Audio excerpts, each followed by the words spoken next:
Pada saat itu mungkin mamanya lupa kali ya, kalau anak laki-laki udah nggak ada. Diketok kamarnya, dipanggil namanya, set dipanggil namanya, nyaut. Dia tuh meninggal setengah 7, langsung meninggal di tempat. Diketemuin sama tukang sate lewat kayak dia ngeliat, gue merinding ngeliat itu ada orang jatuh. Dia pikir tuh cuma jatuh biasa, pas lihat udah gak ada.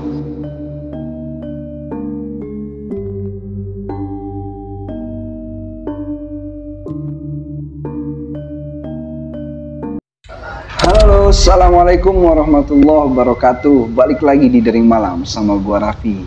Apa kabarnya nih teman-teman? Semoga pada sehat ya. Sebelumnya gua ngucapin terima kasih banyak untuk teman-teman semua yang sudah support channel Dering Malam dari awal sampai saat ini. Semoga kebaikan teman-teman semua dibalas berlipat ganda oleh Allah Subhanahu wa taala. Dimudahkan segala urusannya, baik urusan dunia maupun akhiratnya. Nah, nggak usah lama-lama nih. Jadi gua udah kedatangan narasumber yang akan bercerita tentang pengalamannya diteror atau dihantui oleh arwah sahabatnya. Nah, untuk lengkapnya kita sapa dulu aja nih narasumbernya. Assalamualaikum Bang. Waalaikumsalam warahmatullahi wabarakatuh. Mungkin bisa kenalan dulu nih. Oke, nama gue Muhammad Miftah, bisa dipanggil Maul. Terus keseharian gue kuliah juga sambil bekerja. Oh, kuliah sambil bekerja? Iya, kuliah sambil bekerja. Bang Maul, tadi kita sempat ngobrol ya, kalau Bang Maul itu diteror sama arwah sahabat. Iya. Itu gimana Bang? Jadi ini sahabat gue yang udah lama ya dari kecil. Waktu itu kita ada ya janji lah gitu. Oke. Ada janji, tapi beliau udah dipanggil duluan sama Tuhan kayak gitu. Oke. Akhirnya dari janji itu terjadilah teror ini. Oke, gitu. oke. Tahan dulu nih Bang ya. Oke. Oh, berarti ada janji yang belum terlaksanakan lah. Iya, gitu betul. Ya. Oke.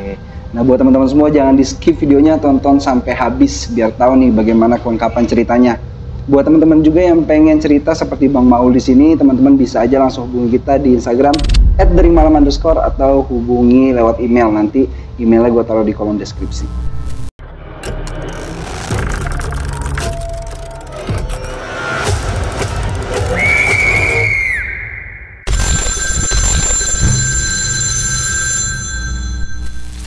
Oh ya, pada saat itu tahun 2022 ya kejadiannya Bang. Iya. Pada saat itu gua sama sahabat-sahabat gua berlima termasuk gua ada rencana mau jalan-jalan ke wisata di Puncak. Oke. Ya. Pada saat itu sahabat gua ini ya bisa bilang sahabat deket lah, karena gua udah pertemanan sama dia itu dari TK. Berarti udah tau lah seluk-beluknya. Iya. Nah, pada saat mau ngerencanain itu juga dia yang ngusulin. Oke. Pada awalnya kan kita mau bilang nih, habis jalan-jalan dari kemarin nih, kita harus jalan-jalan lagi nih. Tapi nggak usah kemana-mana, kita nggak usah nginep lah gitu. Mau kemana emang gitu kan? Ke Puncak aja gimana? Kita jalannya malam. Dia yang bilang kayak gitu. Puncak nih, yaudah Puncak. Yaudah rencanain lah segala macamnya, dari rondonya, dari anggaran segala macam diomongin lah gitu. Yaudah kumpul di mana? Itu kita masih ngomonginnya di chat grup ya. Iya. Ya udah di tempat biasa aja, tempat nongkrong biasa. Kita tuh ada base camp lah di daerah Margonda. Kayak angkringan gitu. Jam 9 malam kita datanglah ke angkringan itu buat ngomongin masalah jalan-jalan ini. Dari segala macam, dari datang ya biasalah cowok kalau ketemu gimana gitu kan, ngobrolnya ngarol ngidur baru ke inti gitu kan. Iya. Pada saat itu akhirnya ditetapin lah kita mau berangkat di bulan Februari. Oke. Ya, pada itu kan 2022 Desember. Dari situ kita nyiapin segala macamnya 1 bulan, Januari kita nyiapinnya, karena mau ngematangin lah. Iya. Apalagi cowok kan kalau misalnya mau ada acara-acara kayak gitu kan diintar-intarin gitu kan. Iya. Akhirnya Februari kita fix lah di bulan Februari. Udah kayak gitu, pada saat penentuan tanggal dia juga Bang yang nentuin. Oh, dia juga nentuin? Dia juga nentuin tanggalnya. Tanggalnya nanti tanggal ini ya, tanggal 25. Tanggal 25 hari, kalau nggak salah gue lupa tanggal berapa. Gue ingetnya 25, pokoknya itu berangkatnya nanti di hari Jumat. Tapi gue lupa tanggal berapa. Seingat gue sih 25. Ya kalau salah bisa gitu ya. Dia nentuin segala macam, yaudahlah kita tentuin anggaran. berapa nih per orang. Kan kalau misalnya berlima tanpa nginep, jadi kan nggak terlalu banyak yang ngeluarin duitnya. 100.000 per orang. Ya udah 100.000 tuh per orang. Diomongin segala macem. Udah tuh. Dari situ kita balik ke masing-masing. Loncat ke Hamin 2 minggu kita mau berangkat. Oke. Kita datang ke base camp tempat biasa itu di Angkringan itu lagi. Kita ngomongin lagi nih. Tapi dari situ mulai adalah perubahan dari dia. Kita mau ngomongin masalah jalan-jalan ini, tapi ini dia yang kayak enggak-enggaan gitu. Kayak nggak bergaya lagi lah kalau buat jalan-jalan gitu. Kayak diem gitu aja. Gue tegur lah, lu kenapa? Kok kayak nggak semangat banget, lu sakit? Enggak, gue nggak sakit, nggak apa-apa gitu kan. Emang lagi nggak mood aja lah, dia bilang kayak gitu waktu itu. Lagi nggak mood aja lah. Ya udah gitu kan, lu mau balik duluan? Gak deh, bareng-bareng aja balik ya. Udah tuh, dari situ kita masih ngomongin segala macam, dia masih diem aja tuh. Ya udahlah, karena gue liatnya dia udah nggak mood, kita mutusin buat bubar. Buat pulang. Loncat ke Hamin 2, kita mau berangkat. Pada saat itu dia nelfon gue. Set, gue angkat. Apa? Oh, kayaknya gue nggak bakal bisa ikut di jalan-jalan. Nanti lu berempat aja ya. Dia ngomong gitu. Dia ngomong gitu. Dari situ gue belum ada firasat apa-apa. Iya. Gue kayak nggak bisa ikut nih jalan-jalan. Ntar lu berempat aja deh. Gue mah gampang. Bisa lah, kita kapan lagi lah ntar jalan-jalan lagi gitu kan. Terus gue bilang, ya kapan lagi? Kita kan udah sibuk masing-masing. Udah lu ikut lah gitu kan. Jangan ini lo nentuin tapi lu nggak ikut. Gue sempat agak kesel sama dia kayak gitu. Karena dia nentuin, dia bilang nggak bisa ikut. Ngasih alasan nggak dia? Nggak ngasih, pokoknya ya gue nggak bisa ikut gitu. Dia bilang kayak gitu. Ya udahlah, yaudah ntar diomongin sama anak-anak gitu kan. Udah gitu, malamnya dia nge-WA gue lagi. Kumpul yuk. Mau kumpul, tapi bilang anak ya, bilangin di grup kita kumpul. Di mana? Udah di warkop biasa, kita matangin lah nih, bener-bener matangin lah berjalan-jalannya. Datanglah ke warkop itu lagi, ke Angkringan itu lagi. Kita bener-bener ngefixin banget semua segala macam, pokoknya dari serahin di bendahara. Di temen gue ya sebagai penanggung jawab bendahara gitu kan, penanggung jawab uang. Udah kayak gitu, udah kita ngomongin jalan-jalan, dia kayak lemes gitu, kayak sebelumnya, pertemuan sebelumnya. Tapi pada saat itu, ini kayaknya kalau misalnya kita dari tempat biasa dikumpul mau jalan-jalan kejauhan nih, kita di rumah dulu aja ya, masa di rumah teman gue yang ini. Dia langsung seneng bang, mukanya langsung kayak berseri-seri gitu, kayak ini loh yang gue harapin gitu. Gitu ya? Kayak gitu. Yaudah di rumah gue aja nggak apa, gitu kan. Oh ya udah. Pas udah kayak gitu, gue pamit duluan ya. Gue mau ke rumah saudara gue dulu. Lu malam ini berangkat? Iya, gue malam ini berangkat. Yaudah, dia pulang duluan. Dia ngabarin gue, oh, gue ke rumah saudara gue ya di daerah Jakarta Pusat. Mungkin nanti pulangnya langsung aja ke rumah gue. Jadi nggak usah nungguin gue balik, lu duluan aja. Oh ya udah. Udah kayak gitu. Pas malam Jumatnya, itu kan semuanya hari Rabu ya. Pas malam Kamis malam Jumatnya, gue sehabis sholat maghrib, gue biasanya itu gue nggak tahu kenapa gue ngantuk banget. Habis maghrib itu? Iya, habis maghrib. Gue biasa kan habis maghrib biasanya gue main HP lah habis sholat gitu kan. Ini gue ngantuk banget dan gue ketiduran, masih keadaan pakai sarung. Gue habis sholat, kita lagi habis doa, biasanya gue main HP gitu kan sambil nunggu isya. Jadi gue ketiduran. Dan di tidur itu gue mimpi almarhum. Masa gue mimpi almarhum, tapi itu gue belum tahu kalau almarhum udah nggak ada. Oh, ada berita dulu. Jadi dari dia dulu gitu kan. Dia datang ke mimpi gue. Nanti lu kayaknya gue bisa datang nih. Gak bisa ikut lu jalan-jalan berempat. Gue belum gak bisa ikut. Nanti lu berempat aja. Udah kayak gitu, gue kebangun. Dia nelfon. Tapi ini bukan pakai nomor dia, nomor asing. Nggak lu save lah gitu ya? Nggak ada di kontak gue. Awalnya gue pikir ini mungkin orang iseng lah gitu. Tapi kalau takutnya penting, gue angkat. Pol, suara dia nih. Lu di mana? Gue masih di jalan. Lu kenapa? Enggak, gue lagi di jalan. Gue bentar lagi sampai. Nanti gue sama anak-anak datang aja langsung ke rumah. Rumah gue rame. Keluarga gue yang jauh juga pada datang. Om gue semua segala macam ada di rumah gue. Terus bilang, kok aneh nih kan. Dia ngomong gitu. Dia ngomong gitu di telepon itu. Terus gue tanya, nggak apa-apa nih anak-anak nginep nih. Nggak apa-apa, datang aja. Yaudah ya, gue tutup dulu, gue lagi di jalan. Tutup mati. Sholat lah isya gue. Kebetulan tuh gue kebangunnya jam habis pas mau isya. Pas teleponnya itu pas isya kan. Gue juga telepon gue sholat isya tuh. Habis itu gue sholat isya jam 8:05. Itu gue udah mau rapi, udah mau jalan. Ditelepon sama mamanya. Mamanya telepon nih, mungkin ngabarin kali ya dia udah nyampe rumah. Gue mikir mungkin HP dia mati, makanya ngabarin lah mamanya. Gue angkat. Halo Tan, assalamualaikum. Kenapa Tan? Adek udah nyampe rumah Tan. Gue sorry, itu nama asli. Dia udah nyampe rumah. Mamanya diem aja. Tan, halo. Mamanya nangis. Ibunya nangis. Mamanya nangis. Halo Tan, kenapa? Udah nyampe rumah kan almarhum? Gua itu kan. Kamu yang sabar ya. Kenapa Tan? Almarhum udah gak ada.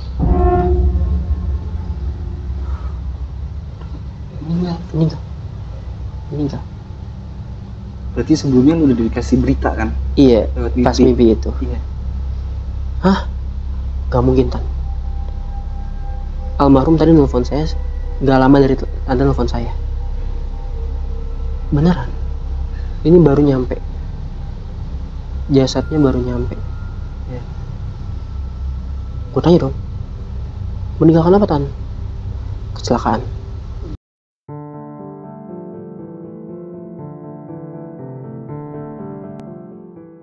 Kecelakaan, maksudnya kecelakaan gimana Tan? Ditabrak?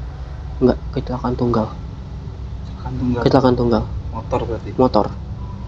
Udah kayak gitu, gue buru-buru, yaudah Tan, saya kesana.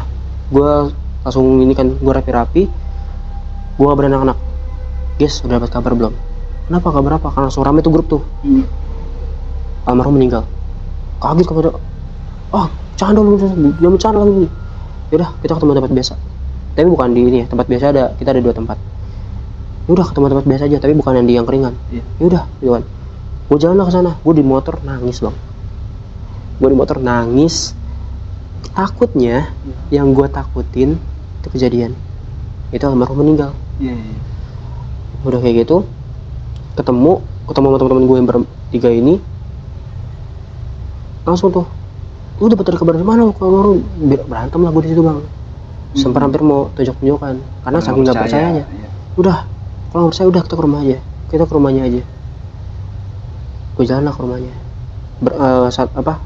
Sendiri-sendiri kan, karena pakai kendaraan sendiri-sendiri. Pas nyampe di pintu perumahan dia, kayak gapura gitu, ada bendera kuning bang. Bendera kuning. Wah, di situ gue langsung kalut. Gue lihat namanya, nama almarhum, tapi gue masih berpikir positif.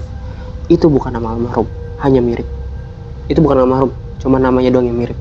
Gue masih percaya. Tapi di situ udah gue pas gue masih yakinin kayak gitu. Gue kan rumah dia nggak jauh dari pintu ini kan, pintu masuk komplek. Pas gue lihat ke arah rumahnya, gue gak bisa berkata-kata bang. Rumah dia bener-bener tepat di depan rumah dia itu udah ada tenda yang biasanya orang meninggal. Di situ gue langsung ke rumahnya, gue parkirin motor segala macem, gue nggak mikirin tuh kunci gue udah coba atau belum, gue masuk. Gue lihat mamanya lagi nangis, adik-adiknya sama kakaknya lagi pada nangis, ada ayah juga lagi nangis di depan almarhum, jasad almarhum. Mamanya ngeliat gue disamperin, gue dipeluk, merinding gue. Gue dipeluk, bilang, ini almarhum. Gue sambil gemeteran, gue buka kain penutup kepalanya yang biasa orang meninggal itu. Gue ini pingsan gue. Gue kebangun, gue kuat-kuatin gitu ya, gue habis pingsan, gue kuat-kuatin, gue deketin lah jasad almarhum, gue buka lagi, gue kuat-kuatin, gue buka lagi, gue nangis. Gue nangis, bener-bener nangis, yang sebenarnya kan nggak boleh nangisin banget gitu ya. Gue nangis di situ kayak, kenapa sih harus sahabat gue yang kena gitu, kenapa harus sahabat gue gitu.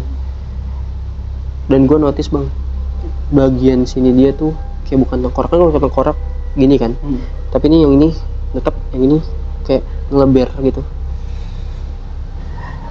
Terus gue mau dalam hati, kenapa harus lu sih gitu kan. Ya sebenarnya kan nggak boleh menyalahkan takdir ya, kan udah takdir, tapi di situ namanya juga sedih. Pada saat itu gue mikirnya kayak, kenapa harus lu gitu. Udah dari situ gue nginep sama teman-teman gue yasinin dia, gue sambil yasinin, gue sambil nginget di otak gue memori sama dia dari kecil gitu kan. Gue nangis lagi, pokoknya di situ gue nggak berhenti nangis. Ini deketnya emang deket banget. Iya udah deket banget. Besokannya dia dikuburin, kalau nggak salah jam 10 pagi. Pada saat itu gue minta sama mamanya, mah boleh nggak dari kita para sahabatnya salah satu lah yang turun. Pas gue bilang mamanya, teman-temannya bolehlah satu orang turun gitu ya. Mamanya alhamdulillah ngasih izin. Tapi pada saat itu kan sebenarnya gue yang disuruh turun, tapi waktu itu gue bilang nggak mau, gue nggak kuat, takutnya malah gue pingsan lagi di liang lahat gitu kan, di dalam kuburannya. Akhirnya adalah temen gue yang turun. Gue pas di kain kafannya dibuka, terus muka dia dihadapin ke tanah, gue nangis bang. Maksudnya nangisnya tuh, itulah terakhir kali gue ngeliat muka dia. Pada saat itu gue mikirnya gitu. Jadi akhirnya udah selesai pemakaman, gue pulang ke rumah dia. Terus gue bilang pamitan lah sama mamanya, tante mau sama teman-teman pulang dulu ya, karena pada situ ada sore kan. Nanti malam kita datang lagi buat pengajian. Udah tuh gue pulang bersih, terus pas habis isya kita balik lagi ke rumahnya buat pengajian. Habis pengajian itu kita pulang masing-masing, dan besok malamnya lah mulai tuh ada teror-terornya. Kita tuh teman-temannya setiap orang di teror beda-beda bang. Oh semuanya kena ya? Semuanya kena. Gua selama 5 hari seminggu berturut-turut gue didatengin dia. Dia datang? Iya, tapi dalam mimpi. Jadi setiap gue tidur nih ya, terus tiba-tiba gue ngalamin mimpi yang dia datang dengan keadaan, mohon maaf, yang pada saat kondisi kecelakaan dia bilang sama gue, ayo jalan-jalan. Ayo jalan-jalan. Maksudnya jalan-jalan ke puncak putih? Iya. Nggak, maksudnya dia nggak bilang spesifik di mimpi itu dia nggak bilang spesifik mau jalan-jalan kemana, tapi ayo jalan-jalan gitu doang. Itu selama seminggu. Nah, pas hari terakhirnya itu bukan mimpi bang, tapi didatengin langsung gue. Hadir. Pada saat itu gue balik kerja, rumah keadaan sepi, orang rumah pada pergi. Pas gue buka gerbang buat masukin motor, gue buka kunci gerbang segala macam, gue buka ini pintu, kunci pintu kan buka, handle-nya gue buka. Pas gue buka gini, ada kali jarak gue ke sini, gue di sini, ini pintu, ini dia, tapi dia di dalam. Keadaannya gelap. Deket jaraknya? Lumayan lah. Pada saat itu gue nggak begitu jelas lihat sosoknya, tapi gue kenal suara dia, dan dia bilang ayo jalan-jalan. Di situ gue ya udah, gue refleks jatuh. Ya walaupun itu sahabat gue ya, tapi gue langsung refleks jatuh. Gue ada kali nge-freeze sekitar 30 detikan adalah, maksudnya kayak ngeliatin dia gini, hilang. Di situ gue bisa gerak lagi. Nge-freeze lu selama ngeliat itu ya? Udah, habis itu dia hilang, cuma ngomong gitu doang. Ayo jalan-jalan. Ayo jalan-jalan. Itu teror yang gue alamin. Ada lagi bang, teman gue yang satu, sebut aja lah A gitu ya. Si A ini, dia setiap moto adalah siluet dia di foto itu. Siluet almarhum, misalnya nih foto di kamar dia nih, terus misalnya dia capture lemari gitu kan, pasti adalah kayak di samping lemari sedikit space gitu, itu ada siluet almarhum.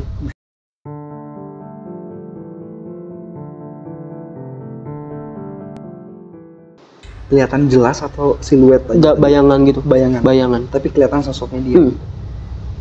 Sosoknya beliau. Karena dia penasaran, dia foto lagi tuh, foto kedua itu nggak ada.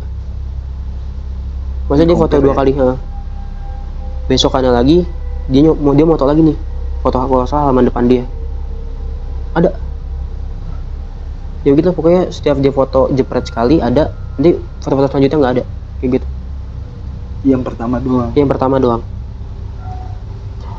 Terus temen gue kalau lagi sendirian, dia selalu ngerasa ada yang lewat, itu sosok almarhum. Tapi dari ujung sininya doang, jadi kayak ekor mata gitu kan. Dan yang terakhir temen gue ditelepon sama almarhum. Tapi nomornya beda. Itu dia selama 3 hari. Hari pertama ditelepon, diangkat, nggak ada suara awalnya. Di detik kelima bro, ayo jalan-jalan, mati teleponnya. Kata-katanya ayo jalan-jalan juga. Dan itu di hari pertama, di hari kedua kayak gitu.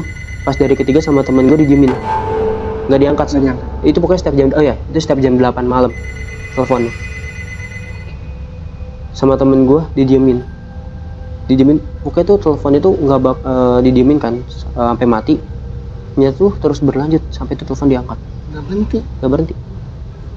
Misalnya mati kan. Terus ada 2 detik telepon itu masuk lagi. Akhirnya diangkat sama temen gue.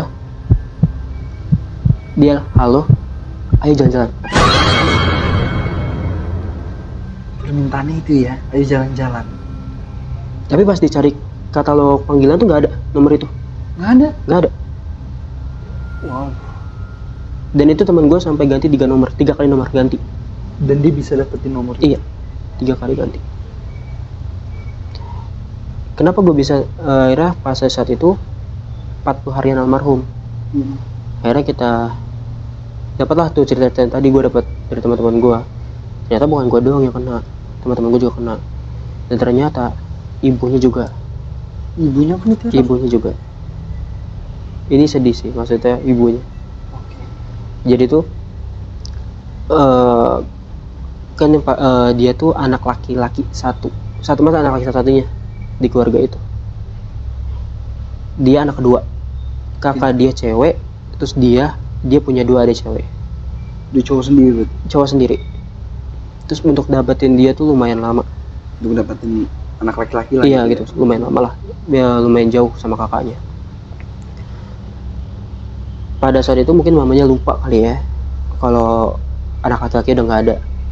Diketok kamarnya, tek dipanggil namanya. Set dipanggil namanya. Nyaut. Kamarnya almarhum? Iya. Jadi tuh setiap mamanya masuk kamar, iya, nggak selalu ngeliat sosok almarhum di kamar tidurnya, di tempat tidurnya. Tapi kan tempat tidurnya kan nempel tembok. Nah dia tuh selalu ngebelakangin mamanya.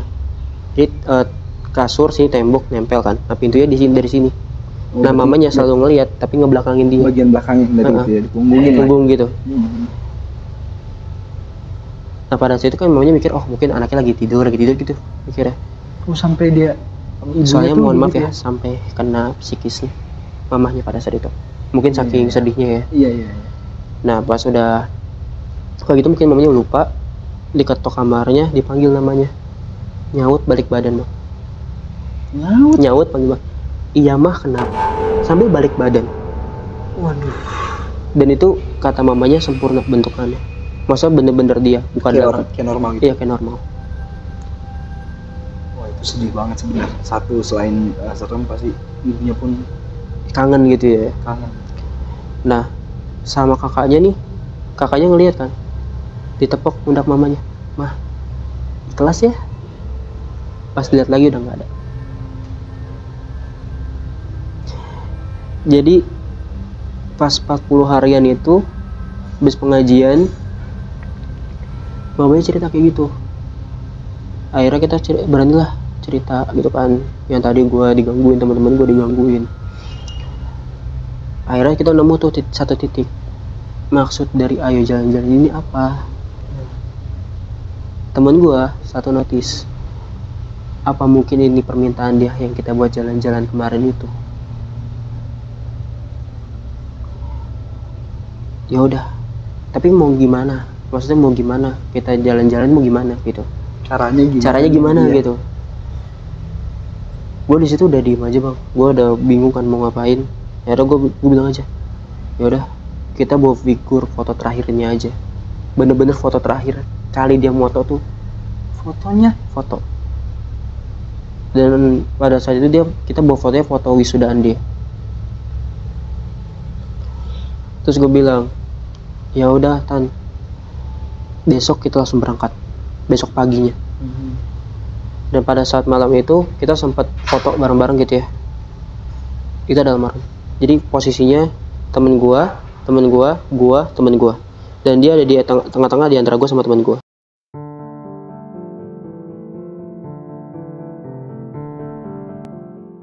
Karena dia paling tinggi. Tapi keadaan dia pada ini yang kecelakaan wujudnya. Jadi ini gua dua, ini temen gua, ini gua nih temen gua. Dia di sini sendiri. Gua di situ. Kita baru ngehnya pada saat ngelihat dari di rumah. Wah, ini ada sosok almarhum ternyata ikut di foto.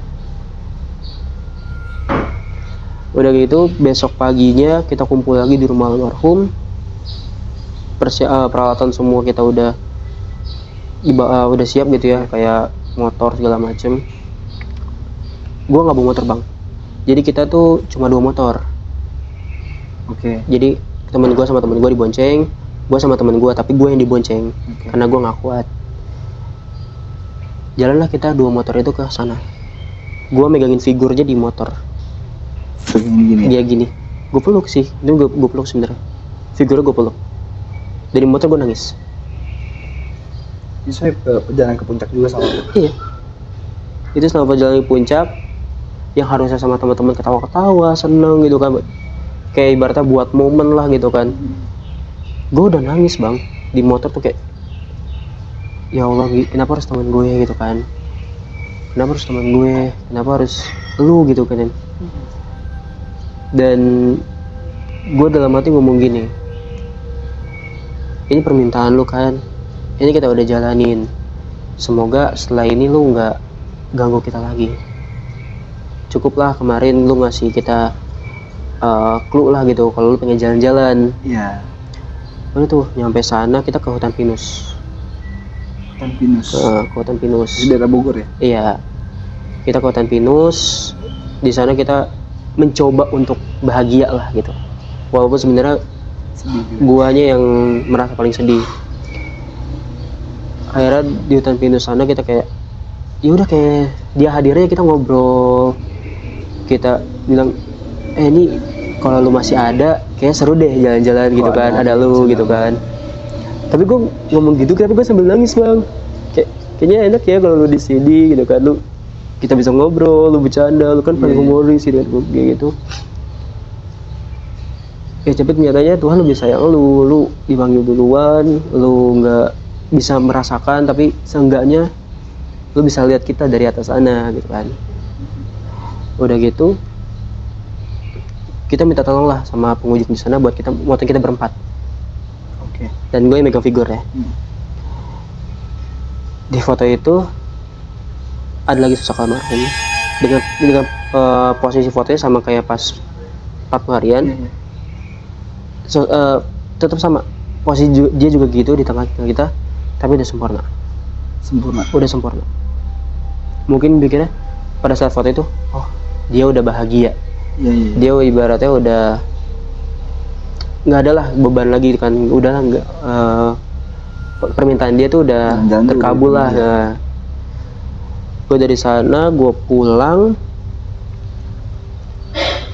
dan bener bang, dari situ 2 hari 3 hari nggak ada tuh gue diganggu lagi sama dia. Aman tuh. Mamanya juga gue tanya, tante gimana, udah nggak dilariin lagi kan? Iya alhamdulillah udah enggak, mungkin almarhum udah tenang gitu. Terus gue tanya teman gue, gimana tuh teman-teman diganggu lagi nggak sama dia gitu kan, sama almarhum? Udah, gue udah enggak gitu kan, gue juga enggak. Terus gimana lu, kalau moto-moto udah aman kan? Udah aman gue, soalnya teman gue suka foto kan. Iya. Udah nggak ada itu. Tapi anehnya bang, foto-foto yang ada dianya, yang ada almarhum tuh nggak ada bang. Hah? Pas dicek, dia kan sebelumnya tuh ada tuh di galeri kan. Iya. Nah pas pada saat kita habis jalan-jalan itu, teman gue iseng lagi lah, scroll lagi. Itu foto yang ada almarhumnya nggak ada bang, nggak ada, hilang semua. Jadi foto dia kan foto nih ada almarhumnya, habis itu dia foto lagi tempat yang sama lagi. Iya. Itu ada. Jadi foto yang selain nggak yang ada almarhumnya tuh ada, yang ada almarhumnya Nggak ada. hilang, kayak kehapus aja. Hilang gitu aja. Dicek di storage atau di sampah kan biasanya habis Iya, dihapus iya. nunggu gitu kan 3 menit. Itu nggak ada juga bang, hilang. Terus foto yang malam 40 harian tuh itu nggak ada juga bang, hilang. Nggak ada juga. Nggak ada juga. Wah. Tapi yang di Pinus itu ada, masih ada sampai sekarang. Sampai sekarang. Sampai Masih tapi kan waktu itu dipegang? iya masih ada, tapi enggak kan. Gue waktu kena musibah HP gue dijamret, Oh. kenangan gue di sana semua. Iya, iya, iya. Jadi masih disimpan di teman-teman gue gitu. Tapi pas gue mau ngangkat cerita ini sama teman-teman gue, udah nggak usah, biarin aja, masih ditampilin lah, Iya, iya. biarinlah dia nggak usah lah gitu kan. Hidup tenang lah. Dari keluarga dari mamanya sih juga jangan gitu. Iya, iya. Tapi itu yang foto terakhir di apa namanya? Alun-alun alun-alun apa? Di Pinus, Pinus. Itu jelas jelas mukanya.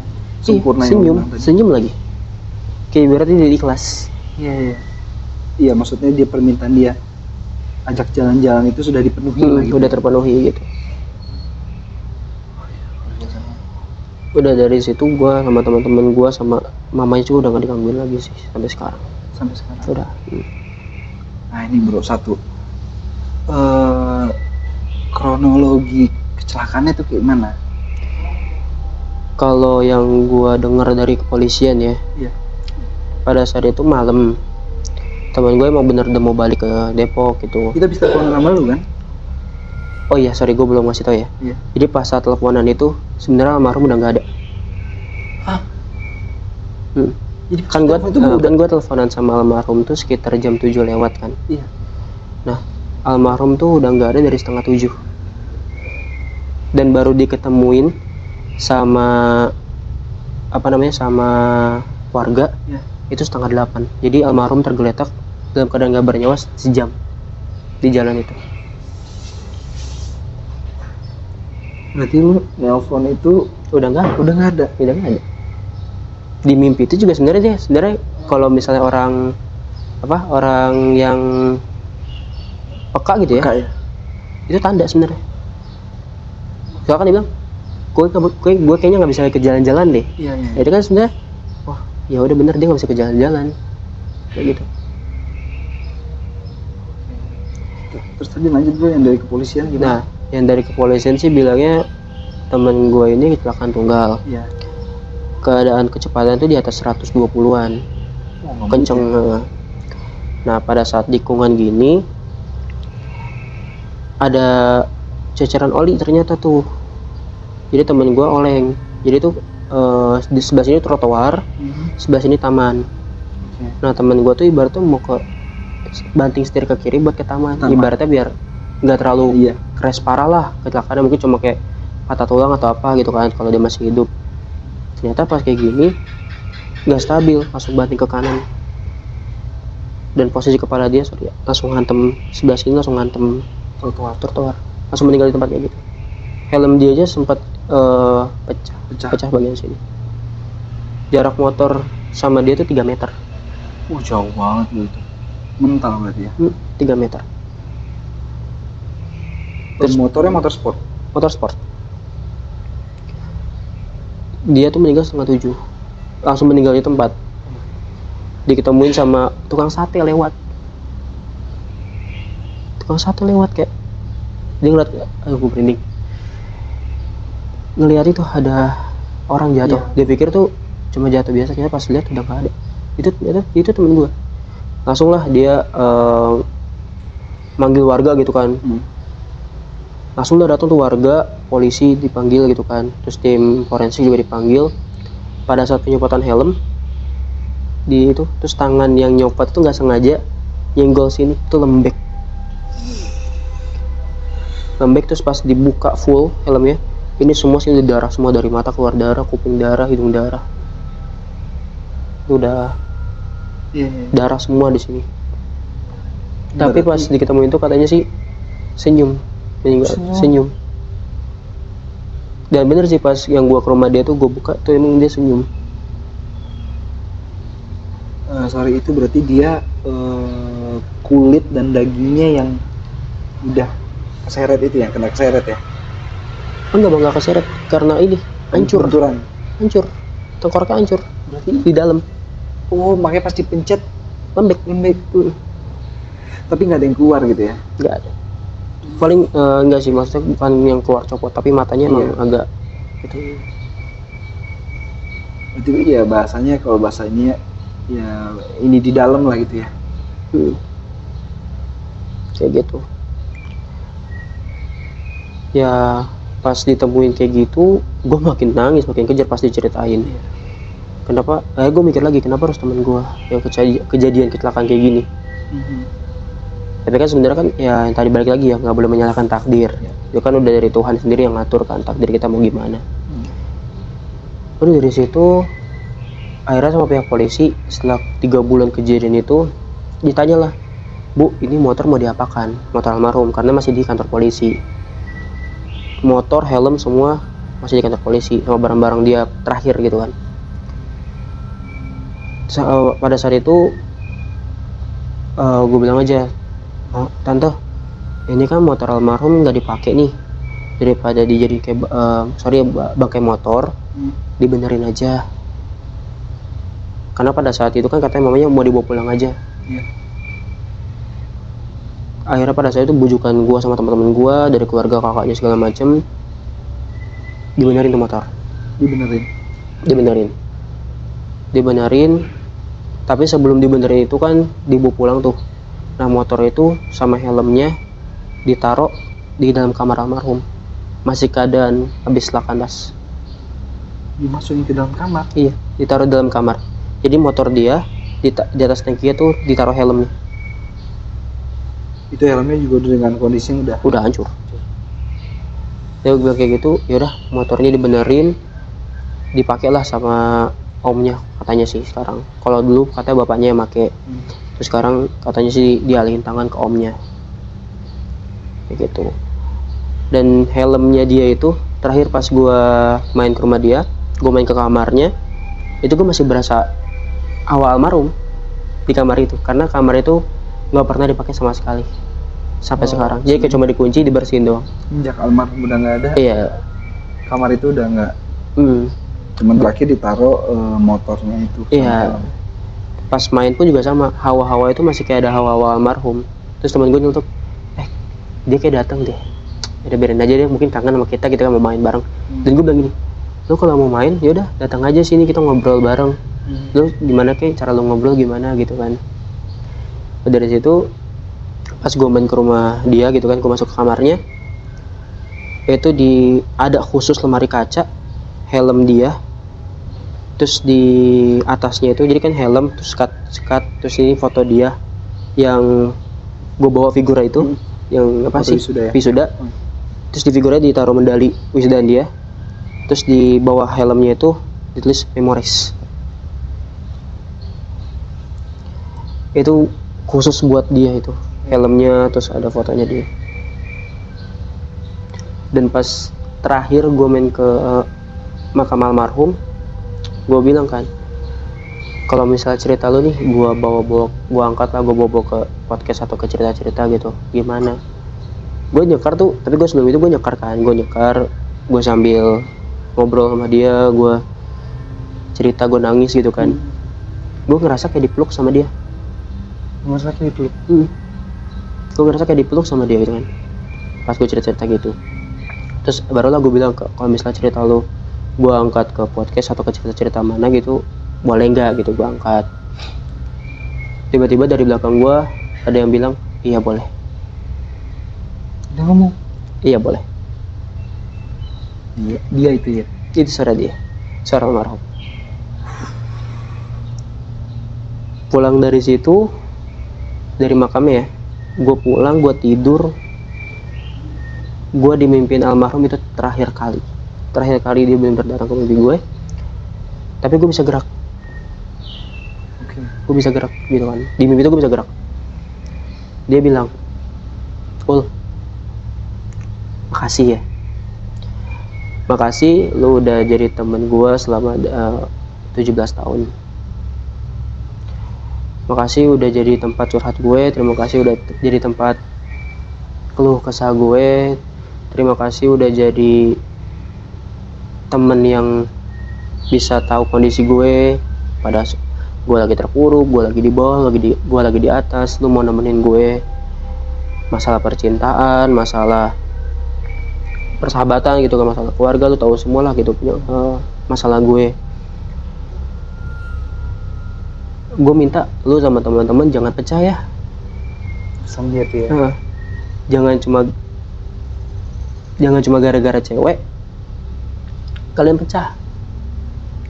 Gue nggak mau ngeliat kalian tuh berantem cuma gara-gara cewek. Itu pesan gue. Salam buat semua. Salam buat ibu gue, bilang gue sangat sayang sama dia. Ini yang bikin gue kalau cerita lagi gue nangis ya. Bilang sama ibu gue, terima kasih udah ngelahirin gue. Terima kasih udah ngerawat gue selama 17 tahun. Dan gue mau pesan sama gue, ditip sama lu ya. Gue mau minta maaf kalau gue masih jadi anak yang bandel pada saat terakhir gue. Terus dia bilang, gue pamit ya Ul. Ini terakhir kali gue datang ke lu. Dia ngomong gitu. Ini terakhir kali gue datang ke mimpi lu. Sehat-sehat lu semua. Kalau lu kangen, lu ke kamar gue aja. Lu tiduran di kasur gue, lu bakal ngerasain itu gue. Kalau lu mau cerita, kalau lu mau punya keluh kesah, lu punya beban, lu datang aja ke makam gue. Gue pasti dengerin lu. Meskipun lu pasti gak bakal bisa ngeliat gue pasti dengerin cerita lu. Kalau lu nanti punya cewek, lu kenalin gue, datengin ke makam. Kalau lu mau nikah, jangan lupa undang gue. Dia ngomong gitu bang. Undang? Iya, dia ngomong gitu bang. Ntar kalau lu punya anak, lu datengin tuh anak lu ke makam gue, bilang, ini loh teman papa yang paling baik. Ini loh teman papa, seperjuangan papa. Namanya ini. Kalau nanti kamu udah gede, jadilah kayak om ini gitu. Dia ngomong kayak gitu bang, buat ke anak gue pesan kayak gitu. Ya udah ya, gue udah nggak bisa lama. Gue udah dijemput. Gue udah tenang kok. Terus dia bilang, mohon maaf ya, kemarin gue sempet teror lu sama teman-teman lu. Karena mungkin itulah cara gue buat permintaan terakhir gue. Dan akhirnya gue seneng bisa jalan-jalan terakhir kali sama kalian. Sekali lagi gue bilang makasih lu udah jadi sahabat gue. Kalau semisal lu ada sahabat baru yang mungkin lebih dari gue, jangan lupain gue. Kalau lupain gue, kasihlah space dikit di hati lu buat gue gitu. Jangan pernah lu, jangan lupain gue pamit lu. Udah, dari situ gue langsung kebangun. Gue di mimpi itu nangis sih bang. Gue bangun itu udah basah bang bantal gue nangis. Beneran nangis. Oh jadi lu nangis di mimpi tapi air mata itu bener keluar kenyataan dia. Udah bang, dari situ dia udah gak datang lagi mimpi gue sampai sekarang. Makanya ya masih gue selalu ngikat pesan dia. Kalau misalnya gue ada masalah, gue datang ke makam dia, gue cerita semua, gue ceritain ke dia. Sampai saat ini lu lakuin? Sampai mas saat ini. Ya mungkin itu sih bang buat cerita dari sahabat gue ini. Iya. Doa penting dari kita nih, doa ya. Iya benar, doa. Di sana tenang, diterima amal ibadahnya, diampuni dosa-dosanya ya. Itu yang penting.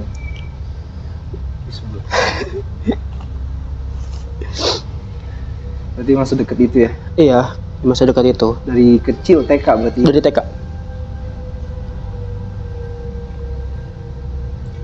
Berarti bener waktu dia kecelakaan itu, sebelum kecelakaan ya, lu nelpon, lu komunikasi sama dia, itu berarti dia mau udah nggak ada.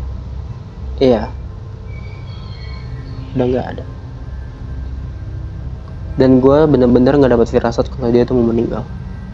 Cuman ada kata-kata dia yang mengarah ke situ. Iya, mungkin guanya yang nggak notice gitu ya.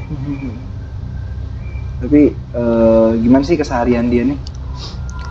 Dia tuh, iya, dia tuh salah satu sahabat gue yang bisa dibilang paling nyeleneh lah. Nyeleneh gitu kan, bercanda mulu, ngebercandain orang, humoris, buat mustara kita lah kalau lagi ngumpul gitu kan. Dan dia juga loyal banget, dia kalau misal jajan nih dia yang bayarin kayak gitu bang. Makanya kenapa gue sangat amat sedih gitu ya dia nggak ada. Gue kehilangan buat muster gue, kehilangan sahabat karib gue lah gitu. Apapun masalah lu ada masalah di keluarga atau apa, lu cerita ke dia? Cerita ke dia ngasih saran. Waktu itu gue lagi ada masalah ya, masalah percintaan gitu kan. Dia malah bilang, ya lalu percintaan gitu doang, masih dimasalahin, lu putus cari lagi yang baru gitu bang. Itu yang paling gue inget dia ngomong kayak gitu. Itu tapi setelah apa sebelum? Itu pas dia masih ada, dia ngomong kayak gitu. Pada saat berantem dia jadi penengah. Udah ngapain sih berantem masalah sepele gini doang, lu cowok tapi nyelesain masalah pakai berantem kan bisa diomongin baik-baik gitu kan. Kayak gitu bang. Ya berarti almarhum ini juga termasuk yang dewasa ya? Dewasa banget. Dewasa banget. Waktu itu berarti umur berapa? Gue sama dia beda setahun. Pada saat itu gue umur 18, dia 19. Oh dia 19. Terus kondisi keluarganya gimana sekarang? Alhamdulillah bang, mamanya udah sehat lagi, udah bisa beraktivitas pada umumnya gitu ya.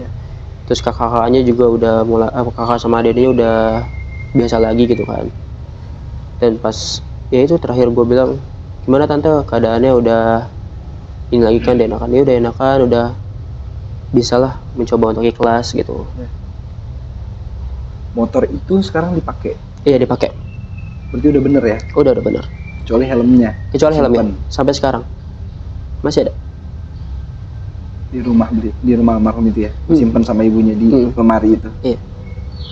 Dan sampai sekarang kalau misalnya gue main ke rumah almarhum, gue masuk ke kamarnya itu gue masih ngerasain hawa almarhum. Masih sampai sekarang? Masih. Walaupun udah setahun. Wah gila. Berat pasti. Banget. Berarti udah berapa tahun nih jaraknya dari kejadian? Kejadian itu Februari besok nih, 2 tahun. Tanggal 23. Tanggal 23. Udah mau setahun. Mau setahun. Iya, Februari besok setahun. Dia masih hangat banget ya? Masih banget. Biasa. Ya intinya kita berdoa ya. Berdoa, teman-teman dari malam juga berdoa buat sahabatnya Bang Maul gitu ya, biar diterima arwahnya di sisi Allah Subhanahu wa taala. Tenang di sana dan bisa lihat sahabat-sahabatnya gitu kan. Amin. Akrab. Tapi sama teman-temannya masih pada ngumpul semua? Masih. Nongkrong bareng masih ya. Total berapa orang tuh? Sama gua berempat sekarang. Berempat. Sama beliau dulu tuh 5 berarti. Iya. Di berempat ini, tapi bukan teman TK ya? Bukan. Yang teman TK sama aja. Ketemu sama teman-teman gue yang bertiga ini pas SMP. SMP. Bang Maul nih ceritanya ya haru banget. Maksudnya temen dari kecil ya, bareng apapun bareng, terus tiba-tiba takdir menentukan lain ya, akhirnya beliau dipanggil lebih dulu gitu ya. Oke, kira gini Bang Maul, kira-kira dari cerita Bang Maul yang sudah Bang Maul sampaikan, ada kesan atau pesan apa nih yang bisa disampaikan ke penonton Ring Malam? Mungkin pesan gue ya buat teman-teman semua, hati-hatilah di berkendara gitu ya, entah itu mau berkendara motor atau berkendara mobil, kan gak ada yang tahu ya, entah itu jalan di keadaan siang hari, keadaan malam hari gitu kan, kadang kita tahu kan ya. Kalau misalnya ngelewatin malam hari, apalagi keadaan jalan gelap, itu pelan-pelan aja lah, karena kita kan gak ada yang tahu ya kondisi jalan, entah itu jalannya berlubang atau jalan ada tumpahan apa atau pada hujan gitu kan. Karena kan hati-hatilah karena di rumah itu pasti ada yang nunggu kita pulang. Iya. Pasti kan ya pasti semua orang nggak ada yang mau denger kita tuh pulang tinggal nama. Iya. Itu nggak ada yang mau. Makanya selalu safety lah di dalam perjalanan, entah itu mau berkendara motor atau berkendara mobil. Itu sih bang. Benar-benar penting banget. Khususnya cewek-cewek juga nih Ya, yang ya benar. kalau bawa motor suka ugal-ugalan, bisa di kiri belok kanan, Ya, dan ya, sebaliknya gitu ya. Oke Bang Maul, terima kasih banyak nih udah Iya, Bang. bercerita tentang pengalaman sahabatnya di Dering Malam. Iya bang. Pokoknya kita doain, kita kirimin Al-Fatihah juga buat almarhum gitu Iya, kan, biar tenang. Amin. Mungkin itu aja. Nah buat teman-teman juga yang pengen cerita seperti Bang Maul di sini, teman-teman bisa aja langsung hubungi kita di @deringmalam_. Teman-teman bisa aja langsung hubungi kita di Instagram @deringmalam_ atau kirim email ke email kita. Nanti linknya gue taruh di kolom deskripsi. Buat teman-teman juga jangan lupa dukung kita dengan cara subscribe, like, comment, and share agar kita semangat untuk menghadirkan narasumber-narasumber lainnya dan biar Dering Malam semakin melejit. Mungkin itu aja. Gua Raffi dari Dering Malam dan Bang Maul pamit undur diri. Kurang lebihnya mohon maaf. Assalamualaikum warahmatullahi wabarakatuh.